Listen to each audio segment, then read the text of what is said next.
দ্বিতীয় মানুষটাকে এত সুবহানাল্লাহ মানুষ হবে পেরেশানি থেকে বেঁচে থাকবে কে? বিশ্ব নবী আমার বলেন যে ওই নওজোয়ান তার দিলটা শুধু আল্লাহর দিকে লেগে থাকে, আল্লাহর ইবাদতে মগ্ন হয়ে থাকে, ওই নওজোয়ানকে আল্লাহ রাব্বুল আলামিন আরশের ছায়ায় নিচে জায়গা করে দেবে। কিন্তু আমার বলছে বন্ধু আমার, কিন্তু ওই মানুষ সম্পর্কে বললেন যে মানুষগুলো তার দিলটা মসজিদে লেগে থাকবে, মসজিদে লেগে থাকবে, আল্লাহর ঘরে লেগে থাকবে, আল্লাহর ঘরে সবসময় লেগে থাকবে। কোন জায়গাতে মসজিদের এখানে সব আছে কি নাই, একটা পাঙ্খা খারাপ হয়ে গেছে নাকি হয়েছে, কোন জায়গাতে ঝাড়ু দরকার আছে, কোন জায়গাতে রং করা দরকার আছে, এরকম তোর সবসময় দিলটা মসজিদের দিকে লেগে থাকে আর মসজিদে সবসময় ইবাদত করবে আল্লাহ রাব্বুল আলামিন। নবী বললেন ওই মানুষের জন্য আরশের ছায়ার নিচে তার জায়গা করে দেওয়া হবে। এই আমার বাপ জানেরা, আমার আম্মা জানেরা, আমার নওজোয়ান ভাইদেরকে আমি দেখতে চাই, এখন দেখতে চাই এই হাসরের ময়দানের পেরেশানি থেকে বাঁচার জন্য, এই কষ্টের দিনের দিন থেকে বাঁচার জন্য কে আরশের ছায়ার নিচে জায়গা করতে চান?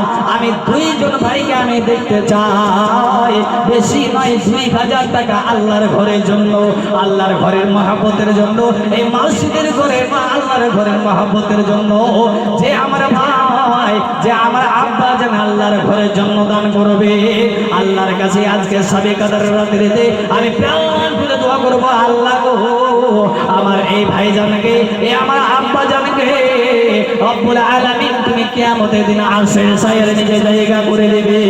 ভাইজান আমার, আমি বেশি চাই না, 2000 টাকা চেয়েছি।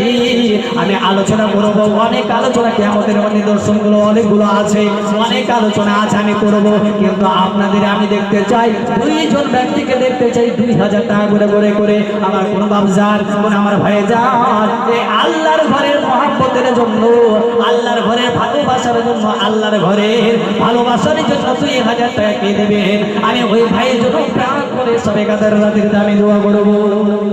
ভাইজান আমি দুইজন দেখতে চাই, আসেন আমি ওই ভাইজানের জন্য প্রাণ খুলে দোয়া করব, আল্লাহর কাছে দোয়া করব, আল্লাহ তুমি আমার এই ভাইজানকে আব্বাজানকে তুমি কিয়ামতের দিন হাসরের ময়দানে আরশের ছায়ার নিচে জায়গা করে দিবে। এত ভালোবাসি আমি প্রভু তোমায়, শুধু ভালোবাসি আমি আল্লাহ দয়াময়, এত ভালোবাসি আমি প্রভু দয়াময়, শুধু ভালোবাসি আমি আল্লাহ দয়াময়। দিনে রাতে কত পাপ হয়ে যায় আমার, কবরের কথা মনে পড়লে দিল হয়ে যায় চুরমার, তাই তো দোয়া করি প্রভু দয়াময়, ক্ষমা করে দাও আমায় আল্লাহ দয়াময়। এত ভালোবাসি